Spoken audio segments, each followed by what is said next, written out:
Mon Dieu! Mais comment allons-nous combler tout cet espace? Comment le pneu va-t-il faire pour coller sur le bord de la jante? T'inquiète, poulette, j'ai mon gros canon à air. On va envoyer du lourd, bébé. Oh yeah! Là, c'est bien coulé.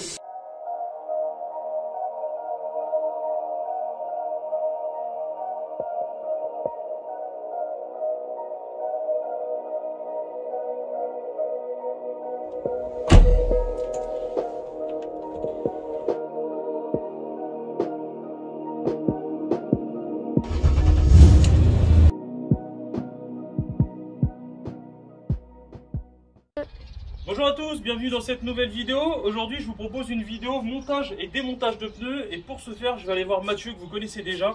Il adore faire des pneus donc du coup on va en profiter. Allez, suivez-moi. Ah Mathieu, t'es toujours en train de bosser? Ah bah ouais, toujours hein. Ça va, tu vas bien? Ça va et toi? Allez, viens avec moi. Le prospect, il est là. Ça roule? Tranquillou? Ouais, je viens t'embêter pour faire un petit tuto. On en avait parlé un peu. Ouais. Montage et montage de pneus, j'ai pris une roue de la drifteuse. Ce sera pas des flux entendus comme celle-là. Oh mince, je suis déçu là. Ok, bon, je te laisse bosser. Ça marche, bah, je finis ça et j'arrive. Vas-y, à tout de suite. Donc on part pour un démontage dans un premier temps. Ouais, alors on va partir sur, on va regarder cette jante, ce pneu, on va démonter le pneu de la jante. On va changer la valve quand même parce qu'elle fait la tronche. Ouais, c'est vrai qu'elle est plutôt moyen. Ouais. Et puis ensuite on remontera le pneu dessus. Donc là bon, c'est un peu de drift, Ouais. pour une voiture de drift. C'est ça. Tout ce qui est équilibrage, les plombs, les machins, on va pas en parler ici. Ok, Ça d'accord. roule, on va Vas-y, se concentrer uniquement sur le montage des montages. Premier conseil qu'on peut donner, je pense, s'habiller en crado. Ouais, C'est plutôt pas mal. c'est plutôt une bonne idée. Alors dans un premier temps, ce qu'on va faire, c'est on va enlever l'obus de la valve pour dégonfler le pneu. Voilà, on va attendre qu'il vide un petit peu. Ouais. Donc ta machine à pneu est montée sur le compresseur, j'imagine? Voilà, c'est du pneumatique et de l'électrique. D'accord, compresseur, il faut combien en capacité minimum? C'est 100 litres minimum? Ouais, 100 litres c'est bien parce que ça tombe quand même pas mal. C'est un petit compresseur, ça a tendance à tourner, ça peut l'abîmer un peu, mais ouais, une petite cuve de 100 litres c'est déjà pas mal. Ok, d'accord. C'est suffit pour faire marcher ça. Pas de soucis. Alors maintenant que c'est dégonflé, ce qu'on va faire, on va faire ce qu'on appelle détalonner le pneu. C'est-à-dire qu'on va décoller le flanc du pneu du bord de la jante. D'accord, ok. Et pour ça, on va se servir d'une détalonneuse.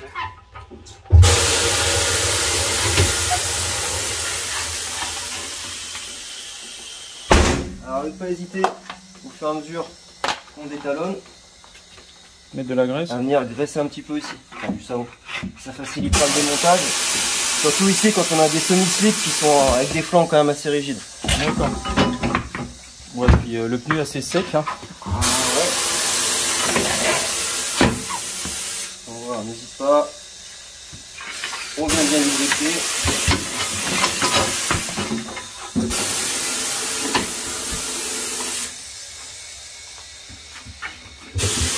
Et une fois qu'on a décollé l'extérieur, eh ben on passe de l'autre côté, au côté intérieur.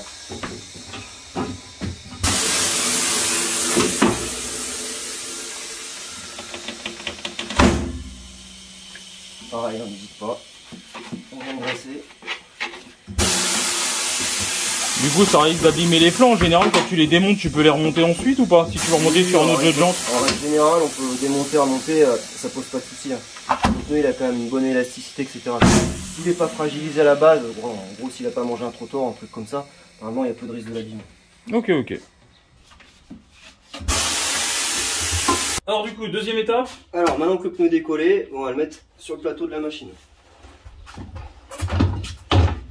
On va venir verrouiller les griffes. Donc il est toujours à mettre dans cette position, on est d'accord? Par l'intérieur, les griffes? Alors, par l'intérieur, par l'extérieur. En général, on prend par l'extérieur ici. Ouais. Quand on a des belles jantes bien propres, on met des petites protections en plastique sur la machine. Et en fait, on va venir la prendre dessous, mais par l'extérieur. Donc ça évite d'abîmer un petit peu l'intérieur. Là, Vu l'état général de ta jante. peux te faire plaisir. Alors, une fois qu'on a installé le pneu sur le plateau, enfin la jante sur le plateau, on va venir régler le bras ici. Ouais. Donc voilà, on essaye de s'approcher au plus près sans toucher le bord de la jante ici. Et pareil pour la hauteur, on essaie de descendre un maximum sans toucher pour éviter d'abîmer, même si c'est une protection en plastique ici. D'accord. Donc une fois que le bras est positionné, toujours pareil, hein, un personnage célèbre qui disait le gras c'est la vie. Hein. Je sais qui ce mec là. Je sais pas. Donc ouais, faut hésiter à bien engraisser. Ouais, voilà, surtout sur des semi-slicks qui sont quand même assez durs. Ouais. Donc ensuite, on prend le démon de pneu, on va faire travailler un petit peu le pneu comme ça pour l'aider à sortir. Et après, c'est ton tour. C'est vrai? Allez, dis-moi. Alors, je viens le placer où? Ici, j'imagine, dans un premier temps? Ouais, dans ce sens-là. Ok. Mets-toi à ma place ici, ça sera plus simple pour tirer. Vas-y. Je viens chercher. Ouais, tu viens le rentrer, tu le passes sous la lèvre du pneu. Voilà. Et ensuite, il faut tirer pour remonter le flanc par-dessus l'ergot ici. Nickel. Voilà, impec. Après, tu laisses le démon de pneu en place. Ok. Et je fais tourner? Voilà, pédale de gauche. Pédale de gauche. Avec le pied droit, ça marche? Ça marche aussi. Ok, pédale de gauche avec le pied droit. Vas-y. Voilà. Ouais, continue à tourner, jusqu'à ce qu'il sorte. Voilà, là tu vois c'est bon, il est sorti. Nickel. Alors ensuite, on a sorti la première partie, maintenant il faut finir. Ouais, là, en simple, j'imagine. Voilà. C'est quoi, tu le sors complètement? Alors, et tu avant, viens le rechercher, vas-y, dis-moi. Tu vas glisser ton démon de pneu ici. Dans son sens, toujours pareil, tu utilises le... Comme tu veux, tu peux garder celui-là, c'est bon. Vas-y. C'est bon. Voilà, tu glisses dessous, après tu soulages le pneu, tu le fais monter. Tac. Et voilà, et le but c'est toujours pareil ici, je sais pas si vous voyez, ouais. De venir passer le flanc du pneu par-dessus l'ergot. D'accord, bon, là on est bien. Donc tu appuies bien, tu l'enrouilles, ouais. Et tu mets le démon de pneu, la pédale. Vas-y.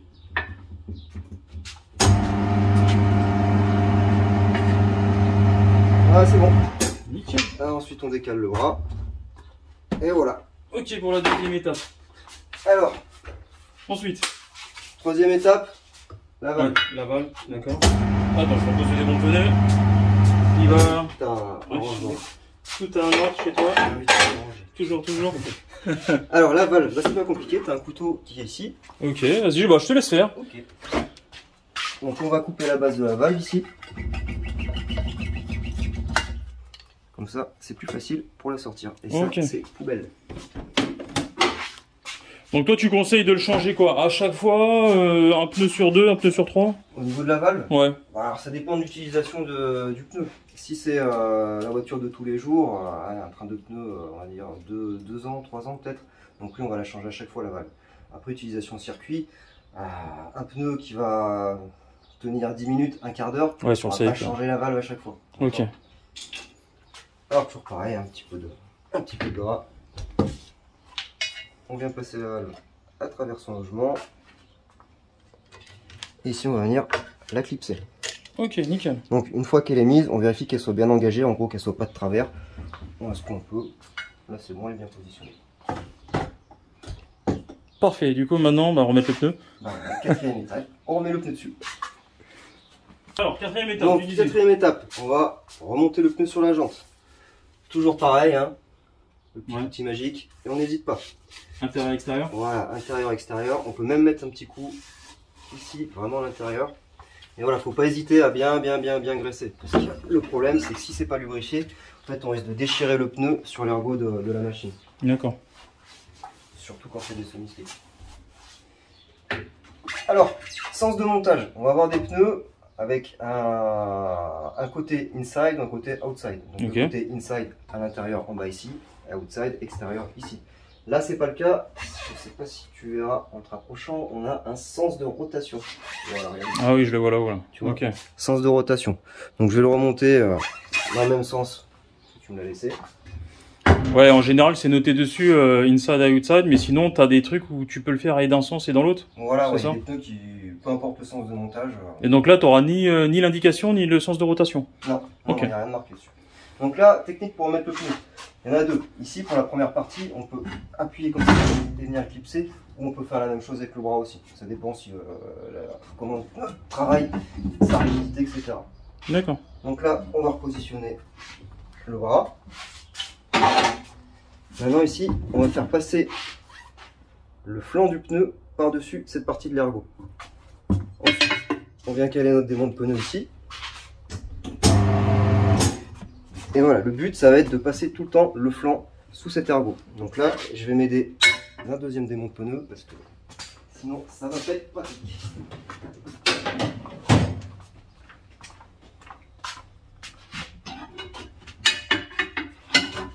En général, la partie critique, c'est ici. C'est vrai. Allez, on croise les doigts.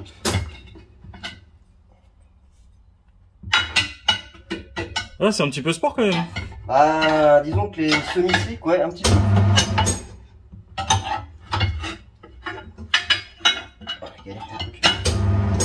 Eh non, ça passe. Est-ce que tu veux un coup de main pour que j'appuie sur le pneu? Alors, je veux bien, ouais, tu viens de m'aider avec ce démonte pneu. Ok, bouge pas. Bon, dis-moi, tu veux que je fasse quoi?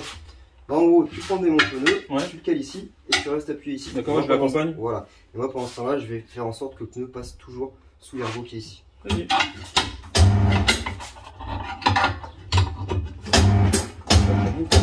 Bien sec.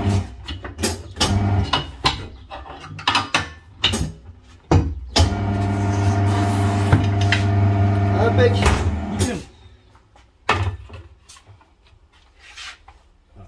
Celui-ci on voit. Merci. Donc, maintenant qu'on a remonté notre pneu sur la jante, on va falloir faire coller les flancs ici. D'accord. Et petite question, j'ai déjà vu des machines avec deux bras. C'est quoi? C'est pour des pneus plus... Alors, ouais, c'est ce Plus qu'on gros. appelle la troisième main en fait. C'est un petit peu le même principe que ça, tu vois. On vient positionner un bloqueur ici, D'accord. sauf que sur les autres machines, c'est un autre bras qui vient ici. Et bah, ça évite, tu vois, là on était obligé d'être à deux pour monter le pneu. Bah, ça évite d'être à deux pour monter un pneu. Un seul intervenant peut se servir de la machine grâce à la troisième main et monter le pneu. D'accord, ok, ok. Donc ici, étape collage. Ah, la cinquième étape. Voilà, en théorie, on est censé envoyer de l'air et le pneu va coller. Je dis bien en théorie. En théorie. Parce que vu la tête qu'il a, je suis pas sûr qu'il va y monter tout de suite. On va essayer. Ah, j'ai été tout. Donc voilà, en gros, le clac qu'on entend, bah, c'est le pneu qui vient se coller sur le bord de la jambe pour faire son étanchéité. Voilà, là Et maintenant, Ah, on est bien étanche. on a les projections et tout, c'est génial. Tout y est. Son et lumière. Exactement. Alors là, on n'hésite pas, hein, on peut monter à 3 bars, voire 4 des fois pour être vraiment sûr que le pneu soit bien collé. Et ensuite, on redégonflera pour arriver à la bonne pression. Alors je sais pas combien tu roules en pression. En général, un petit peu allez, sous-gonflé, on va dire. Je suis à 1,8, 1,7, 1,8. Ok. Et qu'est-ce que tu préconises comme pression de pneu pour monsieur et madame tout le monde avec leur voiture de tous les jours? Quand on n'a pas, tu sais, la petite étiquette dans le montant de porte que la voiture a été peinte, a été accidentée ou autre. Ouais, je vois ce que tu veux dire. Bah, je préconise Google. Google, c'est bon. C'est Google. l'ami de tout le monde. Ok, ce que Alors, en général, sur une petite voiture légère, un pneu pour qu'il reste confortable, un bon compromis au niveau consommation de carburant, etc.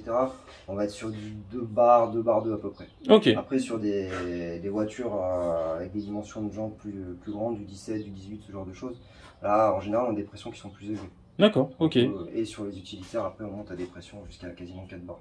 Et surtout, la petite phrase, on ne dégonfle jamais un pneu chaud. Voilà. Ça fera peut-être l'objet d'une future vidéo, mais ne dégonflez jamais un pneu chaud. Alors là, ce qu'on va faire, on va remonter l'obus de la vanne. Ok. Donc, le truc où il ne faut pas se faire piéger, bah, faut bien le tenir avec le doigt comme ça, sinon, bah, quand on met dedans, Il dégage. on dégage.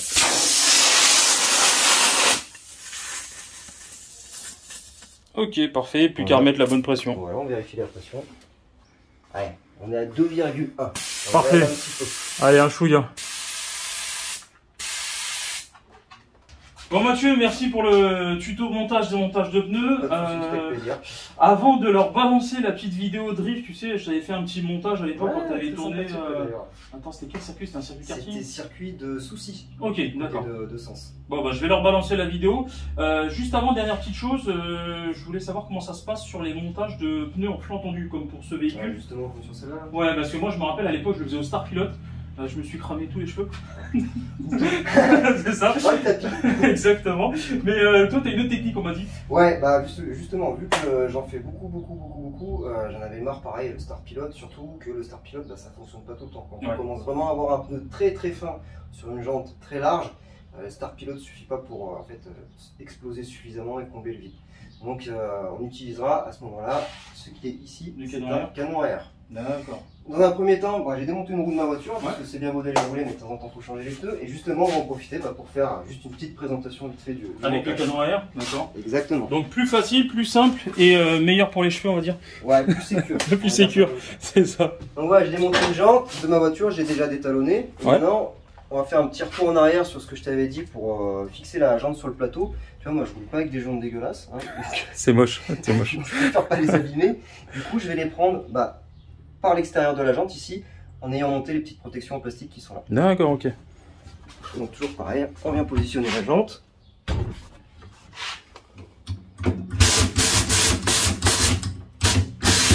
Voilà, et on vient la verrouiller. Comme ça, elle est fixée de la même manière que tout à l'heure, sauf qu'on ne l'abîme pas. Donc bon, après, c'est le même principe, hein, enfin, pour démonter le pneu, etc. Ok, pas de souci. Alors moi, ce qui va m'intéresser, c'est le remontage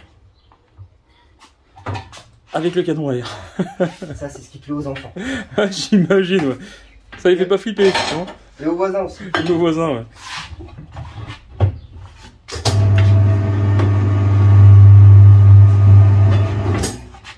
C'est quand même moins galère hein, que tes semi-slick. Ah non, c'est sûr, c'est sûr. Et la petite question qu'on peut se poser sur une machine à pneus, le budget, si admettons on veut faire soi-même ses pneus dans le garage, pour celui qui va faire un petit peu de circuit, de drift et autres, est-ce que tu as une idée de budget, une fourchette? Ouais, machine à pneus comme ça là, en 220 volts, hein, pas en 380, on est sur l'ordre de 800 € à peu près. D'accord, et le compresseur qui va avec? Alors, un compresseur, 300-400 € à peu près en occasion. D'accord. Pareil pour l'équilibreuse, la machine qui est ici. En occasion, on peut trouver ça à 300-400 €. D'accord, donc tu veux dire pour 1500 € en gros, on peut monter. Voilà, tu peux t'équiper pour faire du pneu pour toi, pour tes voitures tous les jours ou pour le circuit. Après, en drift, vu la consommation de pneus, c'est quand même intéressant d'avoir sa machine. Ouais, bien sûr. Le stock de jambes d'avance. Ouais, pour monsieur tout le monde qui va changer ses pneus tous les 2 ans, c'est pas forcément une grande utilité. En parlant de pneus, je vais en chercher un. Balle neuve. Alors bien sûr, souvent en drift, hein, c'est des pneus de récup. Hein. Ouais. Pas neuf, mais en assez bon état quand même. Okay. Donc là, on a un pneu en 175. Où est-ce qu'est la taille? Juste en bas là. En 175 65 14 qu'on va monter sur une jante de 8 pouces de large. Vous allez voir qu'on aura mis le pneu sur la jante, que le pneu est beaucoup plus fin que la jante. On voit déjà un petit peu ici la différence. Il va falloir coller tout ça là. C'est ça. Alors, tu te rappelles Sylvain, tout à l'heure je te parlais de l'histoire de outside et inside sur le pneu. Tu te rapproches ici, tu verras qu'il y a marqué outside. Donc outside, côté extérieur, à mettre à l'extérieur de la jante. Ok. On a monté le pneu sur la jante. Vous voyez le jour qu'on a ici là? Ah ouais. Là, va falloir envoyer une grosse quantité d'air d'un coup pour que le flanc du pneu il vienne coller sur le bord de la jante ici. Ok, vas-y, on t'observe. Alors, on va se servir du canon à air. Par contre, je vais avoir besoin de toi, Sylvain. Ah, dis-moi, qu'est-ce que je dois faire? En gros, quand je te le dirai, il faudra que tu appuies sur le gonfleur. D'accord. Parce que quand le pneu va coller sur le bord de la jante ici, si jamais on ne le gonfle pas en même temps, il risque de se décoller directement derrière, vu la contrainte qu'il y a. Ok. Allez, aujourd'hui, je fais ton assistant. Ça fait plaisir d'avoir du monde au garage. Et j'attends ton top. Pas besoin de masque? Non, c'est bon? Pas de projection? Non, vraiment. Ce serait mieux de mettre des lunettes et un petit casque pour le bruit, mais bon. Allez, vas-y, on en fait un. Dis-moi. Allez, c'est parti, tu peux gonfler. Vas-y, continue à gonfler, continue, encore. Voilà, on a combien là? Normalement, il a dû coller. Voilà. Ah oui, génial. Et tu vois ici, il est bien collé, on a envoyé une grosse quantité d'air d'un coup, et ça permet quand même de faciliter le montage. Ah ouais, je confirme. Bon, on est à moitié sourd, mais merci beaucoup en tout cas. Pas de soucis, merci pour ton aide et puis ta galère qui est dans le coin là-bas. Ouais, c'est ça, et j'en ai encore 3. Hein. Je passerai plus tard. Bon, merci à toi pour le tuto. Pas de soucis. Hop là, attends, je change de main. Merci. Et puis, écoute, c'est plaisir de te voir sur circuit. Ok, et puis du coup, c'est parti pour ta vidéo à toi, circuit drift.